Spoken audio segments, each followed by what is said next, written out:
എല്ലാവർക്കും ജോക്കിച്ചൻ ഡയറീസിലേക്ക് സ്വാഗതം. ഇന്ന് നമ്മൾ തയ്യാറാക്കാൻ പോകുന്നത് അമൃതം പൊടിയും കൊണ്ടുള്ള ഒരു അടിപൊളി ഒരു വിഭവമാണ്. അപ്പോൾ എല്ലാവരും തയ്യാറാക്കി നോക്കുക. അത്രയ്ക്ക് ടേസ്റ്റാണ്. അമൃതം പൊടിയുടെ രുചിയേ ഇല്ലതിന്. അപ്പോൾ എല്ലാവരും തയ്യാറാക്കി നോക്കിയിട്ട് അഭിപ്രായം പറയാൻ മറക്കരുത്. അപ്പോൾ നമുക്കിതെങ്ങനെ തയ്യാറാക്കുന്നതെന്ന് നോക്കാം. അതിനായിട്ട് ഞാനിവിടെ 1/2 കപ്പ് അമൃതം പൊടിയാണ് എടുക്കുന്നത്. ഇനി അതിലേക്ക് ഒരു വലിയ സ്പൂൺ അരിപ്പൊടിയും കൂടെ ചേർത്ത് കൊടുക്കുന്നുണ്ട്. നമ്മുടെ സ്നാക്ക് ഒന്ന് ക്രിസ്പി ആയിട്ടിരിക്കാൻ വേണ്ടിയിട്ടാണ് നമ്മൾ അരിപ്പൊടി ചേർക്കുന്നത്. പിന്നെ കുറച്ച് മുളക് പൊടിയും കുറച്ച് മഞ്ഞൾപ്പൊടിയും 1/4 ടീസ്പൂണോളം ഗരം മസാലയും കൂടെ ചേർത്ത് കൊടുക്കുന്നുണ്ട്. അപ്പോൾ മുളക് പൊടിയൊക്കെ അവരവരുടെ എരിവിനനുസരിച്ച് ചേർക്കണം. പിന്നെ പച്ചമുളക് ചേർക്കുന്നത് കൊണ്ട് അത് നോക്കിയിട്ട് വേണം ചേർക്കാനായിട്ട്. പിന്നെ ആവശ്യത്തിനുള്ള ഉപ്പും കൂടെ ചേർത്തതിന് ശേഷം ഇത് നന്നായിട്ടൊന്ന് മിക്സ് ചെയ്യുക. വളരെ പെട്ടെന്ന് തയ്യാറാക്കാൻ പറ്റിയിട്ടുള്ള നല്ല ഹെൽത്തി ആയിട്ടുള്ള സ്നാക്കാണ്. വെജിറ്റബിൾസ് ഒക്കെ കഴിക്കാത്ത കുട്ടികൾക്ക് നമ്മൾ ഇതുപോലെ ഉണ്ടാക്കി കൊടുത്തു കഴിഞ്ഞാൽ അവരെന്തായാലും കഴിക്കും. അപ്പോൾ ഇത് നന്നായിട്ട് മിക്സ് ചെയ്തെടുത്തിട്ടുണ്ട്. ഇനി നമുക്കിതിലേക്ക് കുറച്ച് വെള്ളം ഒഴിച്ചിട്ട് നന്നായിട്ടൊന്ന് മിക്സ് ചെയ്തെടുക്കണം. അപ്പോൾ ഒത്തിരി ലൂസാവേണ്ട ആവശ്യമില്ല. ഇത്തിരി കുറുകിയിരിക്കുന്ന രീതിയിലാണ് ഞാനിപ്പോൾ ഇത് തയ്യാറാക്കുന്നത്. നമ്മൾ ലാസ്റ്റ് വെജിറ്റബിളൊക്കെ ഇട്ടതിന് ശേഷം നമ്മളിതിൻ്റെ കൺസിസ്റ്റൻസി നോക്കിയിട്ട് ആവശ്യമുണ്ടെങ്കിൽ വീണ്ടും വെള്ളം ഒഴിച്ച് കൊടുത്താൽ മതി.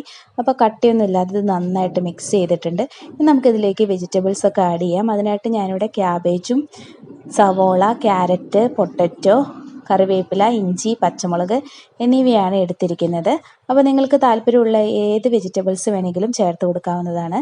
ഈ രീതിയിലാണ് ഞാനൊന്ന് അരിഞ്ഞെടുത്തിട്ടുള്ളത്. കുറച്ച് വലുതാക്കി തന്നെയാണ് അരിഞ്ഞെടുത്തിട്ടുള്ളത്. പൊട്ടറ്റോയും ക്യാരറ്റും ഒന്ന് ഗ്രേറ്റ് ചെയ്തെടുത്തതാണ്. അപ്പോൾ നിങ്ങൾക്ക് പച്ചക്കറി കഴിക്കാത്ത കുട്ടികളൊക്കെ ആണെങ്കിൽ കുറച്ചും കൂടി ചെറുതാക്കി വേണമെങ്കിലും ഒന്ന് ഗ്രേറ്റ് ചെയ്ത് കൊടുത്താൽ മതി, അരിഞ്ഞെടുത്താൽ മതി. ഒരു ചെറിയ കഷ്ണം ഇഞ്ചിയും കറിവേപ്പിലയും കൂടെ ചേർത്ത് കൊടുക്കുന്നുണ്ട്. പിന്നെ നിങ്ങൾക്ക് താല്പര്യം ഉണ്ടെങ്കിൽ ഇതിലേക്ക് മല്ലിയിലയും കൂടെ ചേർക്കാവുന്നതാണ്. അപ്പോൾ ഇനി ഇതെല്ലാം കൂടെ നമുക്ക് നന്നായിട്ടൊന്ന് മിക്സ് ചെയ്യാം. അപ്പോൾ പച്ചക്കറിയൊക്കെ അവരവരുടെ ഇഷ്ടത്തിന് എന്ത് വേണമെങ്കിലും ചേർക്കാം കേട്ടോ. ഇതിത്തിരി കുറുകിയാണ് ഇരിക്കുന്നത്. അപ്പം ഞാൻ ഇതിലേക്ക് കുറച്ചും കൂടെ വെള്ളം ഒഴിക്കുന്നുണ്ട്. ഒത്തിരി ലൂസാവാൻ പാടില്ല, എന്നാൽ ഒത്തിരി കട്ട പിടിച്ചിരിക്കുന്ന രീതിയിലുമല്ല ഞാൻ തയ്യാറാക്കുന്നത്. അപ്പോൾ ഈ ഒരു രീതിയിൽ ഒന്ന് നന്നായിട്ടൊന്ന് ഇളക്കിയെടുത്തിട്ടുണ്ട്. ഇതിവിടെ റെഡി ആയിട്ടുണ്ട്. ഈ ഒരു കൺസിസ്റ്റൻസിയിലാണ് ഞാനിതിവിടെ എടുത്തിരിക്കുന്നത്. ഈ ഒരു ചീനച്ചട്ടിയിലേക്ക് നമുക്ക് എണ്ണ ഒഴിച്ചു കൊടുക്കാം. എണ്ണ നന്നായിട്ട് ചൂടാകുമ്പോഴത്തേനും നമുക്കിതുപോലെ ഓരോ സ്പൂൺ വീതം ഇതിലേക്ക് ഒഴിച്ചു കൊടുക്കാം. അപ്പോൾ തീ എപ്പോഴും ഒരു മീഡിയം ഫ്ലെയിമിൽ വെച്ചാൽ മതി. ഹൈ ഫ്ലെയിമിൽ ഇട്ട് കഴിഞ്ഞാൽ പെട്ടെന്ന് കരിഞ്ഞു പോവുകയും ചെയ്യും. അപ്പോൾ ലോ ഫ്ലെയിമിൽ ഇട്ട് കഴിഞ്ഞാൽ പെട്ടെന്ന് എണ്ണ കുടിക്കും. അതുകൊണ്ട് ഒരു മീഡിയം ഫ്ലെയിമിൽ വെച്ചിട്ട് നമുക്കിതൊന്ന് തിരിച്ചും മറിച്ചും ഇട്ടിട്ടൊന്ന് ഫ്രൈ ചെയ്തെടുക്കാം. അപ്പോൾ ഇത് നമ്മൾ തയ്യാറാക്കുമ്പോൾ ഇതിൻ്റെ ഒരു ടേസ്റ്റ് പറയുകയാണെങ്കിൽ നല്ലൊരു ടേസ്റ്റാണ്. നമ്മൾ കടലമാവ് കൊണ്ട് ഉണ്ടാക്കുന്നതിനേക്കാളും നല്ല ടേസ്റ്റാണ് ഈ അമൃതം പൊടിയും കൊണ്ട് ഉണ്ടാക്കുന്നത്. ഇപ്പോൾ അമൃതം പൊടിയാണെന്ന് അങ്ങനെ മനസ്സിലാവത്തുമില്ല. പിന്നെ ഒരു ചെറിയൊരു മധുരമുണ്ട്, പക്ഷേ അത് ഇതിലേക്ക് രുചി കൂടത്തേ ഉള്ളൂ ആ മധുരം കൂടെ ചേരുമ്പോഴത്തേനും. അപ്പോൾ ഇവിടെ നന്നായിട്ട് കളറൊക്കെ മാറി വന്നിട്ടുണ്ട്. അപ്പോൾ നമുക്കിത് എണ്ണയിൽ നിന്ന് കോരി മാറ്റാം. ഇതുപോലെ തന്നെ നമുക്ക് ബാക്കി എല്ലാതും തയ്യാറാക്കിയെടുക്കാം. അപ്പോൾ അമൃതം പൊടിയുടെ വേറെയും കുറേ വിഭവങ്ങൾ ഞാൻ ഇട്ടിട്ടുണ്ട്.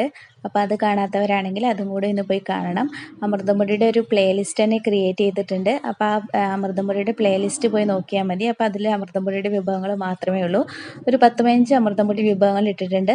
അപ്പോൾ അതെല്ലാവരും പോയി കാണുക. അപ്പോൾ അഭിപ്രായം പറയാനും ഒന്ന് ട്രൈ ചെയ്ത് നോക്കാനും മറക്കരുത്. ഇത് അതുപോലെ നല്ല ടേസ്റ്റ് ആയിട്ടുള്ള സ്നാക്കാണ്. അത്രയ്ക്ക് ടേസ്റ്റാണ്. അപ്പോൾ നിങ്ങളെല്ലാവരും തയ്യാറാക്കി നോക്കിയിട്ട് അഭിപ്രായം പറയുക. നിങ്ങൾ ഇതുവരെ ചാനൽ സബ്സ്ക്രൈബ് ചെയ്യാത്തവരാണെങ്കിൽ സബ്സ്ക്രൈബ് ചെയ്യുകയും വേണം. അപ്പോൾ അടുത്ത നല്ല വീഡിയോ ആയിട്ട് വീണ്ടും കാണാം. വെള്ളപ്പൊക്കമൊക്കെയാണ്, അപ്പോൾ എല്ലാവരും സേഫായിട്ടിരിക്കുക. അപ്പോൾ താങ്ക്സ് ഫോർ വാച്ചിങ്. ബൈ.